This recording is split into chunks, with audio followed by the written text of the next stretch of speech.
Comentario al domingo 26 del tiempo ordinario.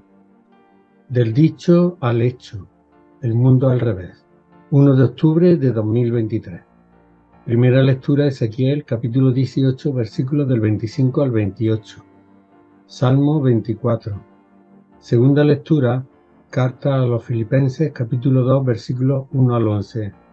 Evangelio de Mateo, capítulo 21, versículos 28 al 32. Dice así. A ver, ¿qué os parece? Un hombre tenía 2 hijos. Se acercó al primero diciéndole: hijo, ve hoy a trabajar en la viña. Le contestó: no quiero, pero después sintió remordimiento y fue. Se acercó al segundo y le dijo lo mismo. Este contestó: por supuesto, señor, pero no fue. ¿Cuál de los 2 cumplió la voluntad del Padre? Contestaron ellos: el primero. Jesús les dijo: os aseguro que los recaudadores y las prostitutas os llevan la delantera para entrar en el reino de Dios. Porque Juan os enseñó el camino para ser justos y no le creísteis. En cambio, los recaudadores y las prostitutas le creyeron. Pero vosotros, ni aun después de ver aquello, habéis sentido remordimiento ni le habéis creído. Del dicho al hecho. Decir y hacer. Entre estos 2 verbos hay un abismo. El proverbio castellano lo formula así: entre el dicho y el hecho hay gran trecho. Es sonoro, pero suena fuerte con el sonido che reiterado. En italiano suena más dulce y poético.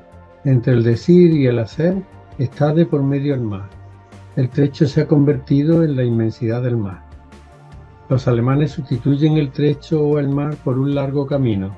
De palabras a obras hay un largo camino, dicen. En inglés, el trecho pasa a ser un gran espacio. De la palabra al hecho hay un gran espacio. Más suave es el latín. Hablar es fácil, dar difícil. En griego clásico se usa un proverbio parecido aplicado al discurso de los oradores en la asamblea de la polis. La asamblea de Grecia no necesita de palabras sino de hechos. En árabe, el proverbio rebosa de palabras.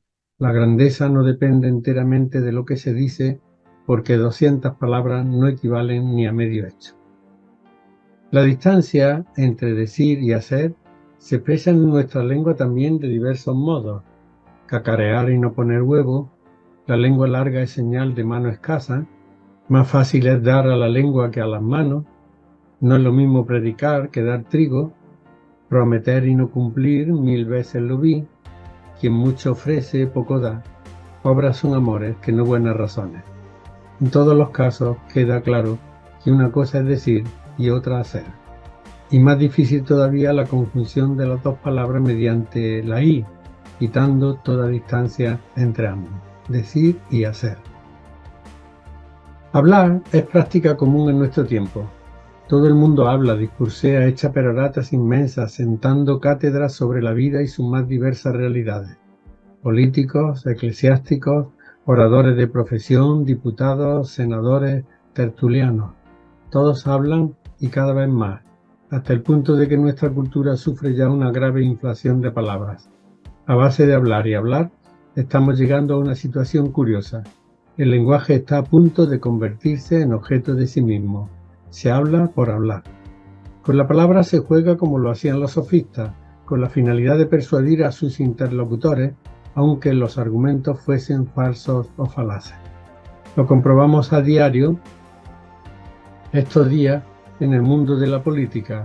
Lo importante es tener en cada momento la palabra o la respuesta oportuna, la frase ocurrente con la que dejar callado al adversario.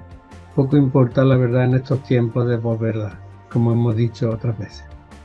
Con tanto hablar, las palabras se devalúan como el dinero. Los oyentes, destinatarios de tanta palabra vana, están perdiendo la fe en la eficacia de la misma.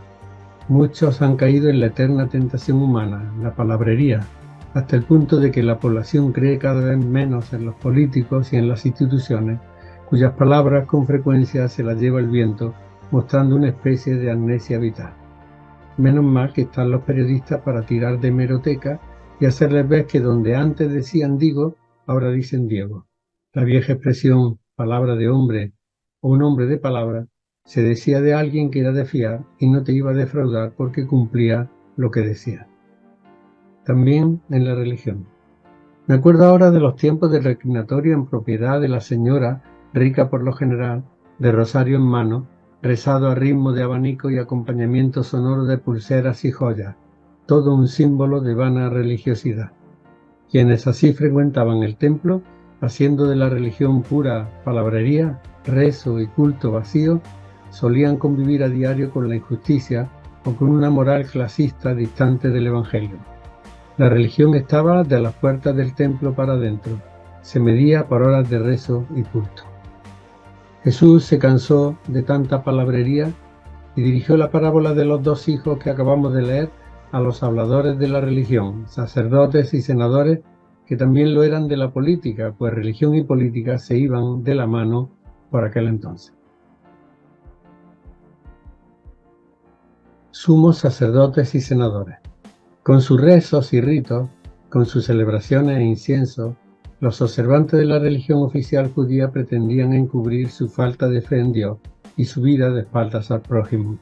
Ay, que lo que califica al hombre ante Dios no son sus hábitos devotos, su palabrería o rezaduría o su falta de religiosidad, sino la respuesta en la vida de cada día a la voluntad de Dios, amando de obra y no solo de palabra al prójimo.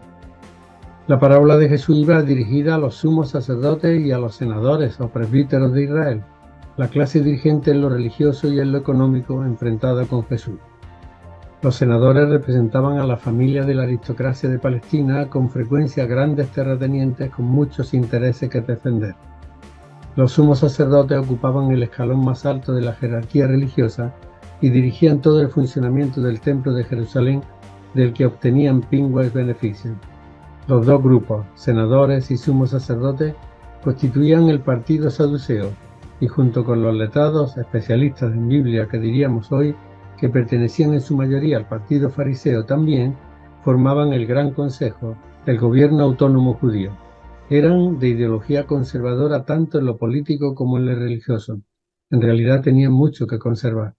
Se entendían bien con el Imperio Romano invasor y no deseaban cambiar nada de una situación en la que gozaban de muchos privilegios.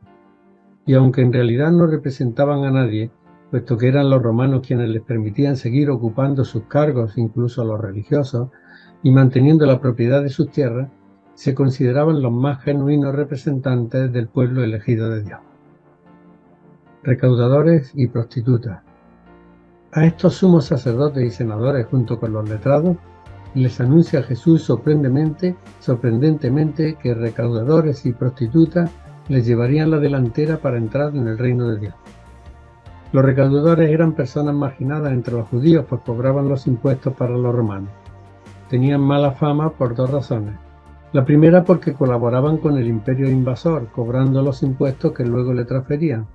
La segunda porque con frecuencia cobraban más de lo que estaba establecido y se quedaban con la diferencia. Nadie quería trato con ellos. Todo buen judío los despreciaba. Las prostitutas, por su parte, como en todos sitios, eran consideradas lo más bajo de la sociedad por poner en venta su cuerpo a precio de jornal, probablemente porque era el único salario que podían llevar a casa. Bien, es verdad que los recaudadores robaban, pero seguro que mucho menos que los salarios que los terratenientes dejaban de pagar a sus jornaleros. Las prostitutas, por su parte, vendían su cuerpo por algunas monedas, pero seguro que muchas menos que las que los sacerdotes obtenían dando a cambio, decían ellos, el perdón, el amor de Dios. En prostitutas y recaudadores se derramaba todo el desprecio del pueblo. Los sumos sacerdotes y senadores, en cambio, eran la gente de orden, la gente respetable, la gente débil. Recaudadores y prostitutas, aunque fueran judíos de raza, no eran considerados miembros del pueblo de Dios y desde el punto de vista religioso eran tratados como los renegados o los paganos. La parábola de los dos hijos que hemos leído, dirigida a sumos sacerdotes y senadores, lo retrata muy bien. Un hombre tenía dos hijos.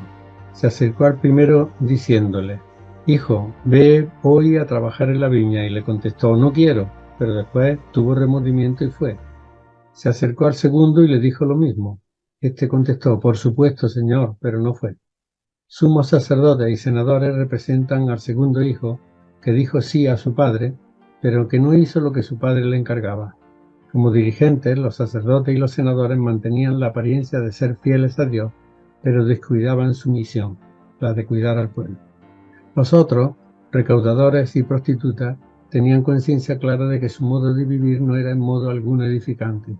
Así, quienes no se atrevían ni siquiera a hablar en público, quienes en el caso de hablar no serían ni creídos ni escuchados, se pondrían por delante de los portavoces oficiales de la religión y de la política judía, sumos sacerdotes y senadores. ¿Por qué? Sencillamente porque hubo prostitutas y recaudadores que, viendo la veracidad del mensaje de Juan Bautista, se aprestaron a ponerlo en práctica, como afirma el evangelista Mateo. Al final de la parábola, Jesús pronuncia la frase lapidaria: os aseguro que los recaudadores y las prostitutas os llevan la delantera para entrar en el reino de Dios. El mundo al revés: los primeros últimos y los últimos primeros. Postdata. Escribo esta postdata hoy, 23 de septiembre, tomando parte de un texto que aparece en una web que habla del Día Internacional contra la Explotación Sexual y la Trata de Personas, esclavitud histórica que se ha cebado especialmente en mujeres y niñas. A nivel mundial, ascienden a 1.800.000 las víctimas de compraventa y explotación sexual, siendo mayoritaria la trata con fines sexuales, de las que 9 de cada 10 son mujeres y niñas, la mayoría de ellas forzadas a la prostitución, de cuyas redes resulta muy complicado salir. Son las mujeres y niñas también las más perjudicadas en conflictos bélicos, catástrofes naturales o éxodos migratorios.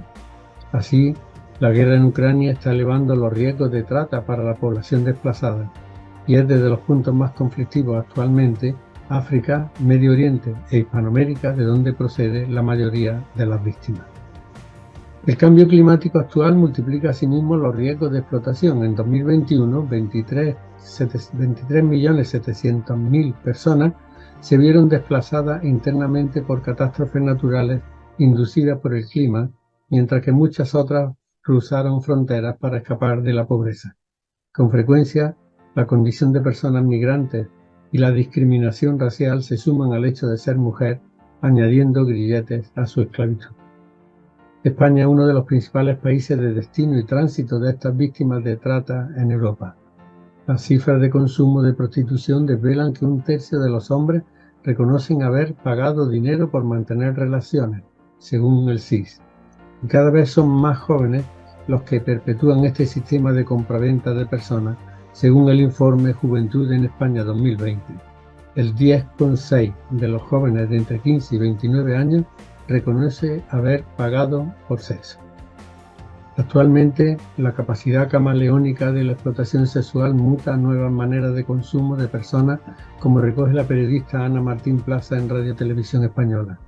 Internet ha propiciado también nuevas formas de prostitución y ha permitido la existencia de foros donde los hombres que pagan por sexo comentan y puntúan a las mujeres prohibidas o el local donde ejercen. Luchar contra la prostitución y la trata de mujeres entra de lleno en la Constitución Europea, que defiende ante todo la dignidad del ser humano, que en el caso de la prostitución se ve claramente pisoteada. El artículo 1 y 2 de esta Constitución, titulado Valores de la Unión, se formula así: la Unión se fomenta en los valores de respeto de la dignidad humana, libertad, democracia, igualdad, Estado de Derecho y respeto de los derechos humanos, incluidos los derechos de las personas pertenecientes a minorías. Estos valores son comunes a los Estados miembros en una sociedad caracterizada por el pluralismo, la no discriminación, la tolerancia, la justicia, la solidaridad y la igualdad entre mujeres y hombres. Tender la mano a las mujeres y niñas, la mayor parte de las veces forzadas a prostituirse, es tarea no solo del creyente, como hizo Jesús de Nazaret, sino también del ciudadano de a pie y de la Unión Europea, que proclama la dignidad de la persona como ideario de su existencia.